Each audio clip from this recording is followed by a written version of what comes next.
Robert Smalls, professional badass. Source and more information. His story is inspiring and is worth your time to read.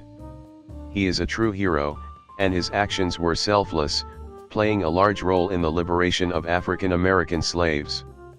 His story has never been more relevant than it is now. TLDR. Born into slavery in 1839, Robert Smalls was determined to break free from slavery.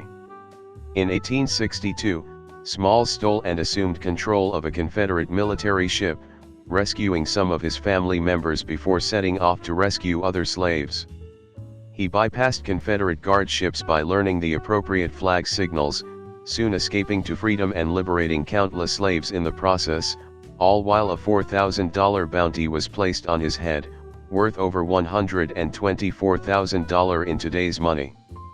He then embarked on a political career, serving as a military advisor to the Union until the end of the Civil War.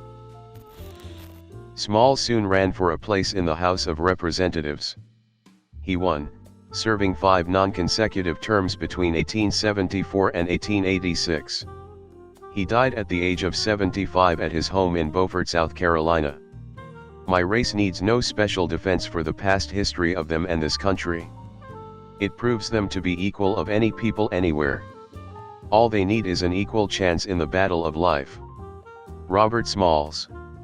Amazon Studios is developing the film Steal Away about the daring theft and escape of Robert Smalls, a slave in 1862 Charleston, SC. To Sleep with Anger filmmaker Charles Burnett is attached to direct with Cody Chubb and George Plamond on producing. You did it, you crazy son of a bitch, you did it. Edit, thanks for the insane amount of upvotes, kind ones. Another edit, thanks for the medal, kind one. A plan so crazy, it just might work. I'm going to be a master of disguise. I'm going to be a master of disguise. I'm going to be a master of disguise. Become another person, become another person, become another person, become another person. Son of a bitch, I'm in. Damn it, I was already about to do research so I could write a screenplay. Now you can go back to scrolling Reddit. Phew. Effort averted. He almost thought about doing something. Luckily, that didn't last long. Still write it? Yours might be better and there's always the chance of a remake at some point. I'm still in high school and my writing is extremely mediocre, so I highly doubt it would get anywhere, but it would still be fun to write. Just remember, someone wrote Sharknado. And someone wrote Baby Shark. You say, wrote, but really you mean Satan queefed it. Fuck off. But nobody has written Baby Sharknado yet. What have you done? 5, or is it 6? Sharknados, not just once but multiple times someone read it and was like, fuck it, why not? They made 6. I guess they really jumped the shark. Wait, somebody writes that, I thought they got the actors together in the spot and came up with something to do for the day. You leave Sharknado alone. Don't worry about whether it goes anywhere. Just have fun creating something, smiley face. The Boss Baby was nominated for an Oscar. I'm not a successful writer, but I remind myself of that fact every time I think my work sucks and I should quit. So much utter garbage is made. If you're only mediocre now, imagine how much better you'll be in years. The screenplays I wrote in high school are bad, the ones now are okay. Iggy Pop talks about how he knew he could make music cause of how awful everything on the radio was. Even if it just becomes an exercise on screenwriting for you, go ahead and try. So if it would be fun to write, do it. And if your writing is mediocre, save what you wrote and come back to it when you feel you have improved. Yes. Charles Burnett. Oh, that's interesting, wouldn't have thought of him for such a big story, but he's a great director. He was a pilot and expert navigator the Confederates relied on heavily for his local knowledge of the waters, and he learned all the signals etc. from many other voyages through the harbor, in case anyone wondered how he did that part. And he didn't like hijack it. It was his boat he worked on, and the officers trusted him so much they went out and got drunk, and he just said, "See ya, suckers." The craziest part to me is they let him sell the ship and keep the money as a war prize, and it was loaded for war, so not only did he get his freedom, he got rich the same day. Good day for that dude. Pilot. In 1860. Boat pilot. Basically someone who knows the local waters extremely well, tidal patterns, wind conditions, currents, and can guide the ship through hidden hazards, sandbanks, coral. A maritime pilot that guided ships into harbor. Well, we had airports since the Revolutionary War according to Trump, so I'm not seeing how this would be unusual. You'll learn over time that lots of words we use come from similar meanings that we used to use. It's pretty cool actually. And he didn't like hijack it. It was his. The boat he worked was a slave on, and the officers trusted him so much they went out and got drunk, and he just said, "See ya, suckers." So you're telling me he stole it? It's sad that the quote at the end is still relevant today. Thanks for the post and write up. Edit, write up, not write up. Jesus, my brain is a lazy bastard. No problem. It took me a little while to read through the article and sum it up so people don't have to click the link. I really do think that stories like these are what people need to hear in these times. In the meantime, I'd recommend this episode of the Memory Palace podcast. It's about Robert Smalls and, as every Memory Palace episode, brilliant. If you have 17 minutes, give it a listen. You can, I'd argue should, edit your comment to specify this. He bought the plantation house where he was a slave. So this BDE motherfucker escaped slavery when two nations were at war, helped one nation reconstitute the other, went back to specifically where he was a slave, bought that house, and then ran and won government over the local area in the repatriated city where he was a slave. That's some Julius Caesar energy if I ever felt it. He didn't just buy a house. He went home and purchased the homestead where he served as a slave. His former master's wife was elderly at the time, so he allowed her to live on the residence until she died. You can visit the house today in Charleston, SC. One of the cool things I learned about slavery and history in Charleston, slavery isn't cool obviously, but it's cool to learn, right? Anyways, one of the cool things I learned was many of the slaves, like Smalls, were highly capable, bright, skilled tradesmen, not just field hands or maids. It just shows all along black people were seen and acknowledged as intelligent and capable people. The idea that a black person was a mindless soul was a blatant lie. White people would serve as apprentices to slaves to learn how to be a blacksmith and other things. Imagine this happening in today's environment and the current reaction. He can protest peacefully, but don't steal hard-working Americans' property. Depends on the property belongs to. Pizza shop on the corner? Don't smash the windows and steal the register. Running to freedom and you see a boat belonging to slavers? Unleash your inner Captain Jack Sparrow. Was there anything in South Carolina at the time that wasn't built by slave labor? Every house, boat, road, warehouse full of rice or cotton. Every ship paid for with profits from rice production, which was grown with 100% slave labor. If the system is inherently corrupt, then the concept of property rights is out the window. His story has never been more relevant than it is now. Probably more relevant when it was happening. This is what it used to take to be a good politician. I don't want to get too political. But Robert Smalls was a man who demonstrated what freedom truly means. And ran for office to ensure others experienced the same freedom. Now politicians try to squeeze out as much of the government coffers they can to improve their own wealth. Moscow Mitch, for example. Now this is a story worth reading, thank you. Isn't it? I really enjoyed learning about him. Buys a house. Doesn't just buy a house, buys the house he was originally a slave at. Plantation **. This is some Tarantino level life. This would make a damned good Tarantino film. After the historically accurate version gets aired, we could get some heartfelt dialogue and a more intense emotional attachment, I suspect. Plus gore and feet fetish. Lots and lots of feet fetish covered in gore. And the N-word.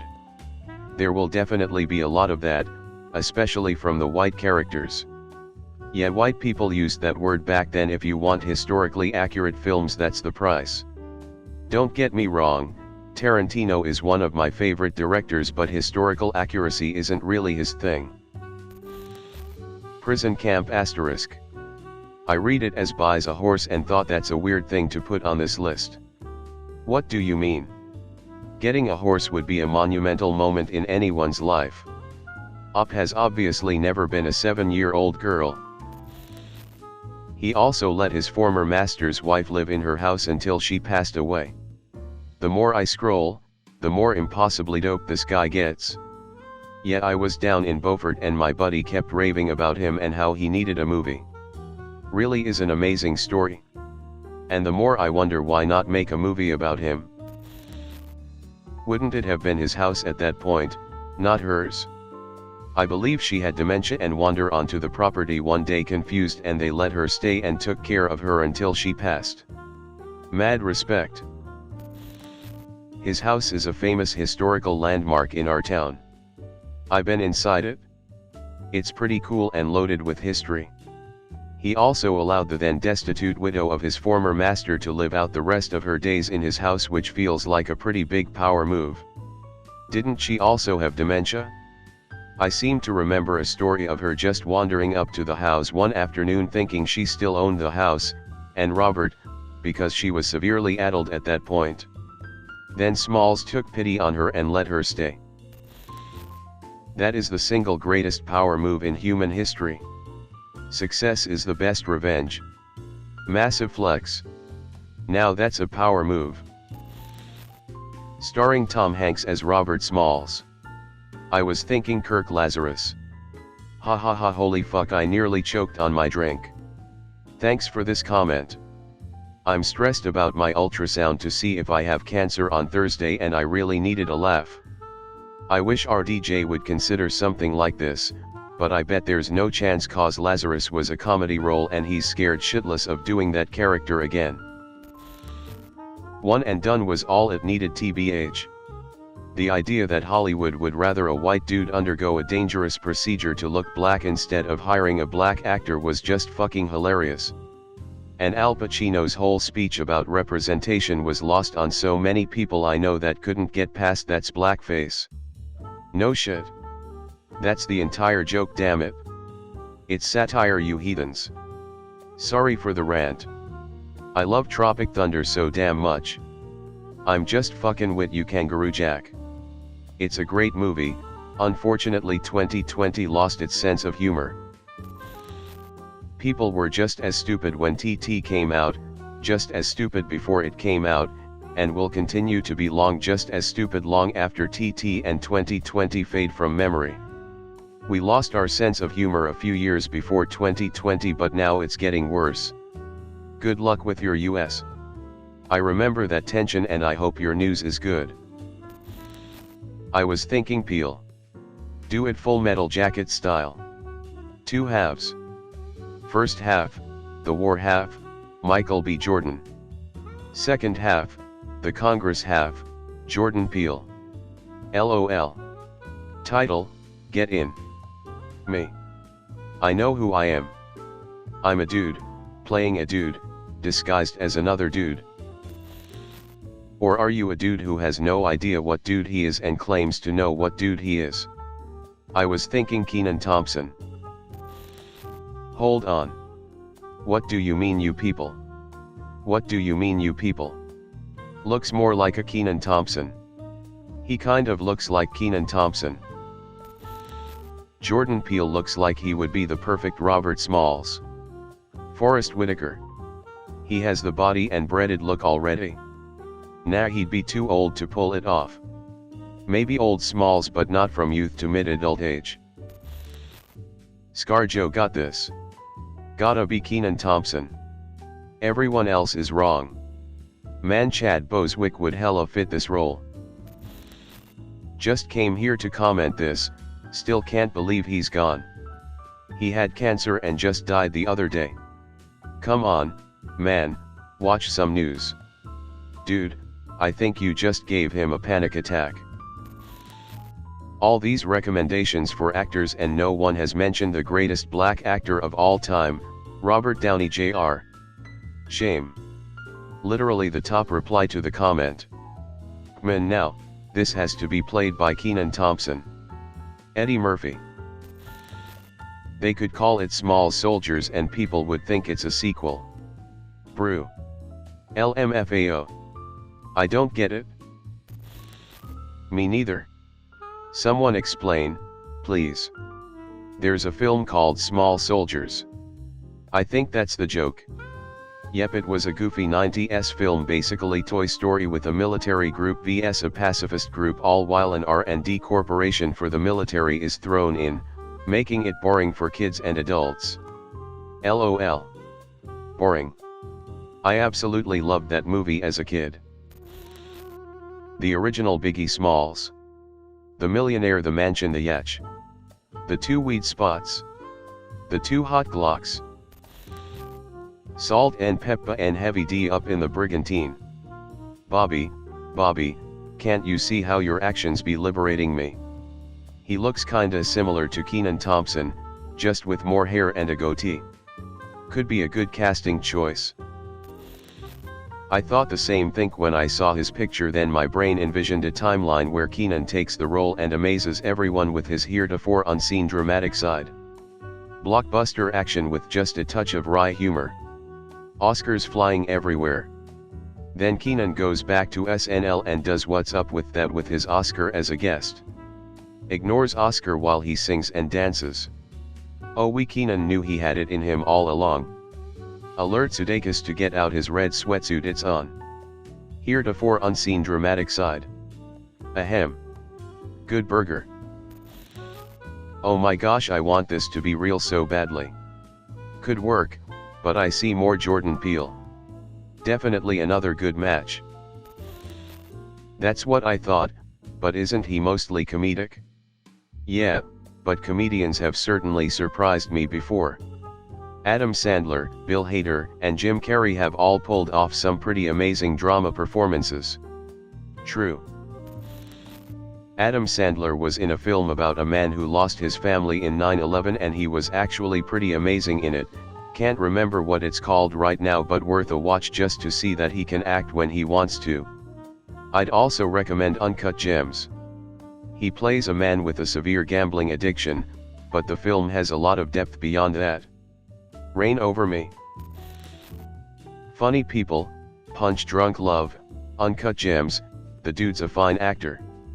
Bill Murray, Robin Williams, Whoopi Goldberg, the list goes on. Sometimes good comedic actors are just good actors. Before Philadelphia, Tom Hanks was a comedic actor too. So was Robin Williams. Jim Carrey as well. They both played a mean dramatic role. I'd be super down to see Kenan try LOL. Confederates, you're killing me, Smalls. Damn it. Beat me to it. Enjoy that orange up arrow. Smalls, yes. Honest question, but if they saw a black man as captain of a ship, that didn't raise any alarms. Or there was no word of a ship being stolen. He pulled out of Charleston around 3 a.m. wearing the captain's jacket and large floppy straw hat. In the darkness when the sentries didn't get close, they were fooled. He passed the Fort Sumter, the last obstacle to get out of the harbor, around 4:30, so it was still pre-dawn. Staying in the pilot house wearing the captain's gear, the fort sentries, they couldn't see him well enough to know he was black. As of 2019, Amazon is planning one. Should have been a small series. Hope they don't fuck it up. If it's good as The Boys, at least, then baller. The Boys is great, but this should be nothing like it. The Boys is sometimes offensive just to be offensive, which works great with the superhero genre, turning the genre, which is generally hopeful and full of good morals, into something with a huge amount of shock value. Then again, Django was great, not the most historically accurate film, but it didn't need to be. I kinda feel like this one needs to be historically accurate. I meant the boys' level of quality. Sounds like they're ignoring the definitive retelling of his story by Drunk History. Even so, an action drama movie about him could be awesome. Get the dudes who made the Ogborn film to produce, Boots Riley to write and direct, and Lakeith Stanfield, and you got yourself a goddamn best Oscar winner. Thanks for watching. If you could like, subscribe and comment best Reddit stories for more Reddit videos.